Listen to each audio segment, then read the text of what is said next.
Turi mu karere ka Rutsiro mu murenge wa Gihango. Abatuye muri uyu murenge ndetse n'abandi batuye mu yindi mirenge igiye itandukanye igize aka karere batunzwe n'ubuhinzi n'ubworozi, cyane cyane ubworozi bw'amatungo magufi. Muri gahunda y'uko buri funguro rihabwa umwana hagomba kuboneka higi rya buri munsi, mu mukino abakinnyi b'urunana imbere y'abaturage bo muri uyu murenge kimwe n'abandi baturutse mu yindi mirenge bakiniwe umukino bakebura ku bijyanye no kugaburira igi abana babo byibuza kuri buri funguro babategurira.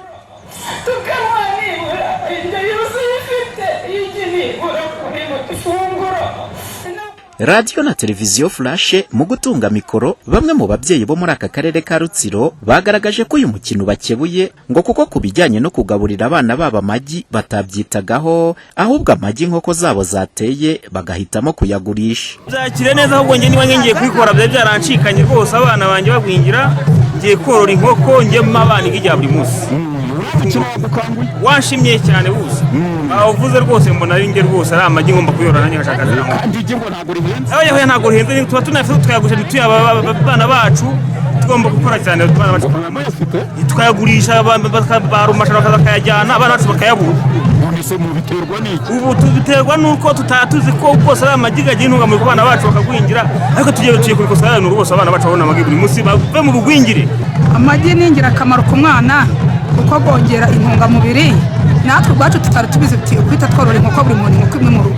Uriya mukino wakiri neza cyane kuko ntabwo neza akamaro k'igi, none ndabimenye ko umwana ririye atagomba kugira imibereho mibi ava mu bugwingire. UNICEF nk'abasanzwe bita ku burenganzira bw'abana bakaba no ku ruhembe rw'imbere rw'igi rimwe buri munsi kuri buri mwana, bagaragaza ko abana bangana na 7% bari munsi y'imyaka 2 aribo bagaburirwa amagi ku ifunguro bahawe, nk'uko bishimangirwa na Josephine Kayumba, umukozi muri UNICEF. Wajya ku magi tugasanga ni 7% gusa.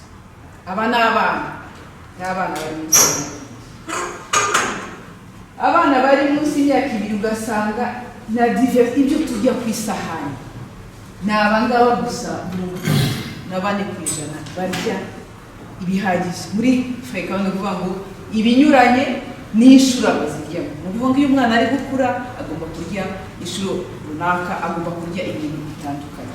Murabona ko mu gihugu tudafite inzara, kuba dufite ikibazo turya nabi navuga sibyo. Aba bantu bose ntabwo barya neza kandi tubifite. Ibituruka ku matungo bifite proteine nziza urya muri quantité nkeya ikakugirira akamaro kurusha ibyo warya mu bindi. Minisiteri y'Ubuzima Julien Mahoro Niyingabira, umuvugizi w'iyi minisiteri, avuga ko nubwo igwingira ari ikibazo kidashobora gukosorwa, ariko ababyeyi baririnda abana babo babagaburira ibikomoka ku matungo. Igwingira ni ikibazo kidashobora gukosorwa iyo cyamaze kubaho. Nyamara kandi uburyo bwo kwirinda umwana gwingira ni uburyo butaremereye cyane. Muri rusange ibikomoka ku matungo bigiye biboneka kuri buri funguro umwana ahabwa, ngo ni imwe mu nzira nziza yo kurwanya igwingira, ku buryo umubare w'abana 33% kugeza ubu bagwingiye wakurwaho burundu. Umuhoza Honore, Flash TV, mu karere ka Rutsiro mu burengerazuba bw'u Rwanda.